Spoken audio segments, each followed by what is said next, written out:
C'est les petites cases du calendrier de l'Avent, chacun sa case. À Dijon, chez Charlie, 7 ans, et Elliot, 10 ans, on prépare déjà les fêtes de Noël. Découpage, collage. Vous avez besoin d'aide ou ça va? La famille fabrique elle-même son calendrier de l'Avent. Tadam, t'as vu? Ça va faire la petite boîte. Comme là. Aurélie, la maman, joue les superviseurs. Eh, bravo! Super. Adepte du fait maison, elle a imaginé le modèle seul. C'est des colis que je reçois avec des habits dedans, que j'achète sur Internet. L'intérieur de la boîte est toute jolie. Je voulais garder les cartons, je voulais pas les jeter. Donc je l'ai un peu customisé. Et puis on va la remplir de jolies petites boîtes pour faire le calendrier de l'Avent. Et elle n'en est pas à son coup d'essai. Cela fait 4 ans qu'elle réalise ses propres calendriers. Devenue une experte en la matière, ses créations sont même saluées sur les réseaux sociaux. Parfaitement rodée aux travaux manuels, C'est pas des débutants en bricolage, j'avoue. Charlie et Elliot plient l'affaire en à peine 1 heure. Voilà. T'aimerais qu'il y ait quoi dedans? Des chocolats. Faudra attendre un peu quand même. Aurélie tient à garder l'effet de surprise. Alors elle remplit le calendrier seule. Les garçons ouvriront les cases chacun leur tour, un jour sur 2. Alors, j'ai quasiment tout pris en double. Ça, c'est des petites graines à planter. On a les petits bonbons, des petits tampons. J'ai des petites choses comme ça. Là, c'est aussi le côté personnel. C'est le calendrier de l'Avent fait par maman, quoi. Comme elle, beaucoup de Français succombent au plaisir du calendrier de l'Avent. J'en achète 3 pour mes enfants. C'est à ne pas oublier cette année. Ça fait partie de la magie de Noël. C'est devenu un véritable business avec 100 millions d'euros de ventes l'an passé. Le plus connu et le plus acheté, c'est le calendrier de chocolat. Près de 12 millions d'exemplaires ont été vendus l'année dernière, bien qu'il soit de plus en plus concurrencé par les calendriers de jouets. Et si à l'origine, il servait à faire patienter les enfants jusqu'à Noël, le calendrier de l'Avent séduit désormais les plus grands. Il en existe pour tous les goûts et toutes les bourses. Au total, plus de 250 références. Du 1er au 25 décembre, à chaque jour sa surprise. Pour les coquettes, des produits cosmétiques. Ou plus original, les amoureux du terroir pourront se régaler avec des fromages d'exception ou bien se désaltérer avec des bières artisanales. Les plus coquins ont également droit à leur calendrier, contenant huile de massage et autres plaisirs à partager.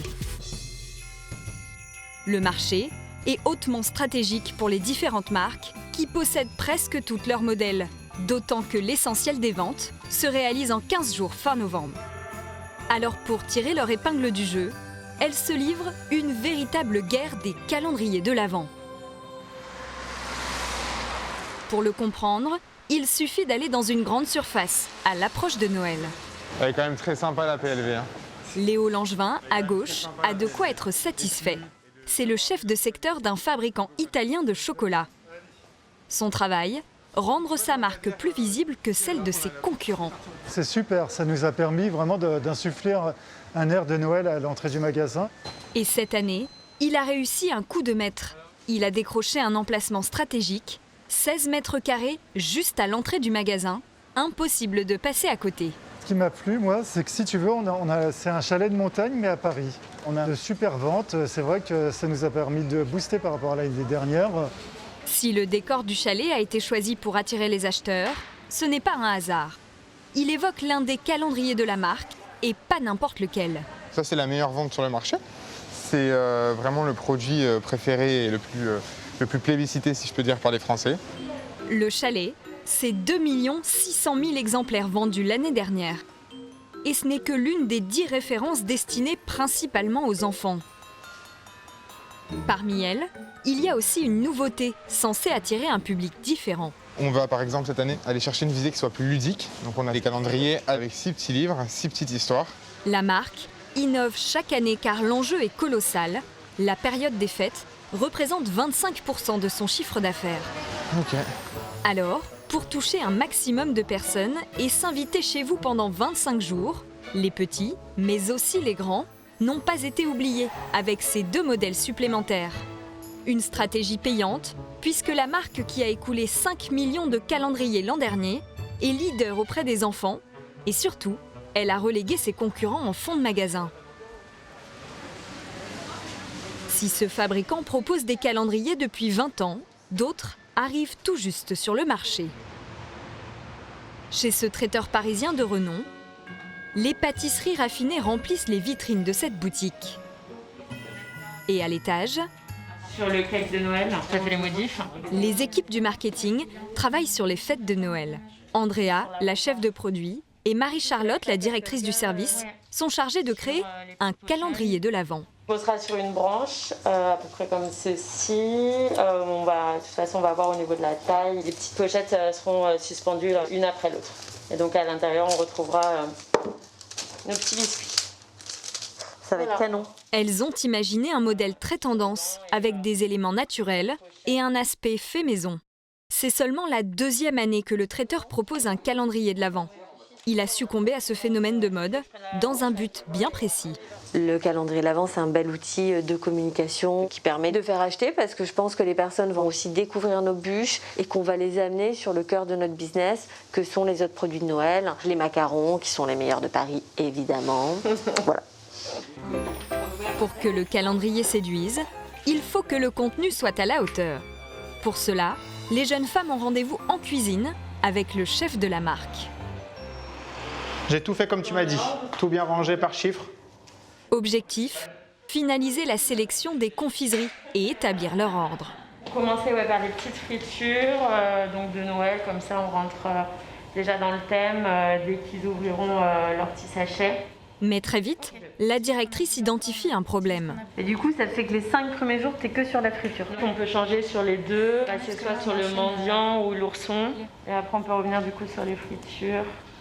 Après 1 heure de tergiversation, toute l'équipe tombe d'accord. T'as du sablé un peu plus sec, de la gourmandise avec... Non, c'est bien. Ok, c'est validé? Allez, go. Ouais, parfait.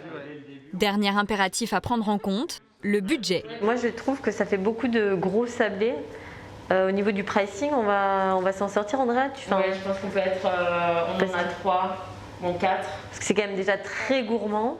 Le calendrier, vendu 59 € en boutique, ne doit pas coûter plus de 45 € à la marque. 15 € seulement seront consacrés aux confiseries. Marie-Charlotte et Andrea utilisent les 30 € restants pour la fabrication du calendrier. Alors, quand elles découvrent pour la première fois le prototype chez le fabricant... Ah, c'est sympa. Un canon, ouais. C'est joli, hein? Ouais, c'est hyper sympa. Elles sont très pointilleuses.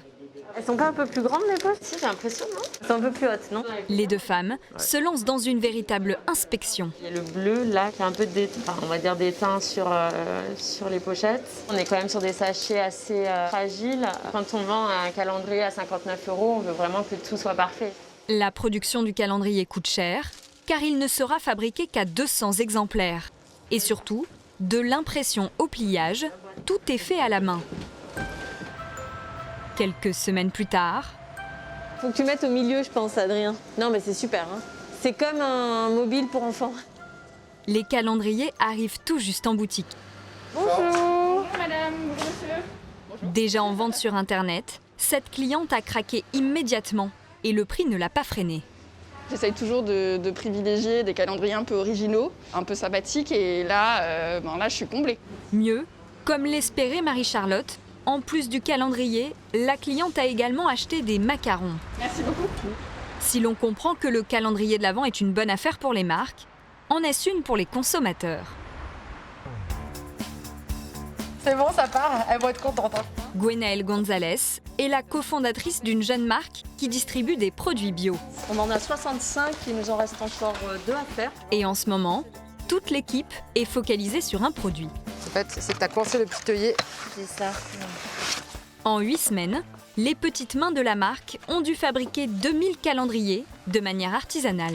Ça a cartonné, parce qu'on a vendu plus de la moitié en même pas 2 jours. Pour nous, clairement, c'est devenu le produit de l'année. Ce qui a conquis les clients. En termes de maquillage, on a un crayon rouge à lèvres. On a un petit dentifrice solide à la menthe. Voilà, vous avez plein de petits produits. Vous avez également des petits vernis. Voilà, on a beaucoup de marques françaises, comme des brosses pour nettoyer le visage ou des limes à ongles écologiques. Un calendrier bien garni qui est vendu sur leur site ou dans leurs 2 boutiques à 89,90 €. Un tarif à première vue plutôt élevé.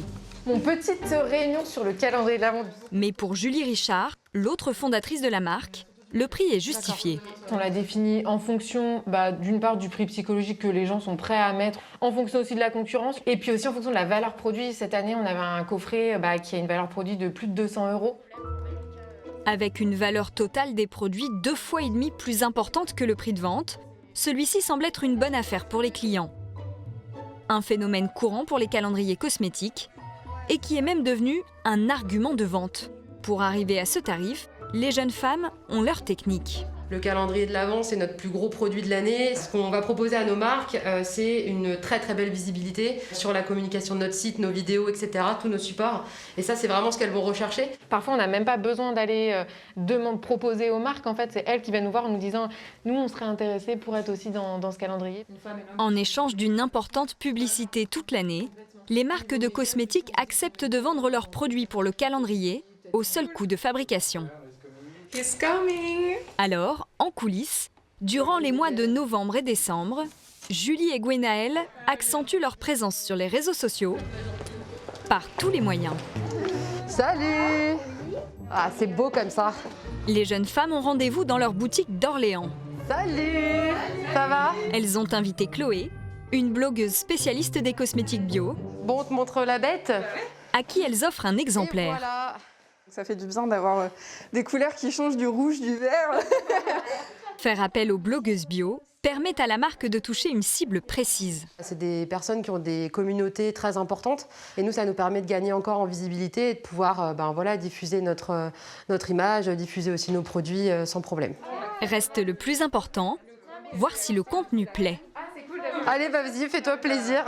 De toute façon, il est à toi. Oh. Une huile démaquillante. Génial.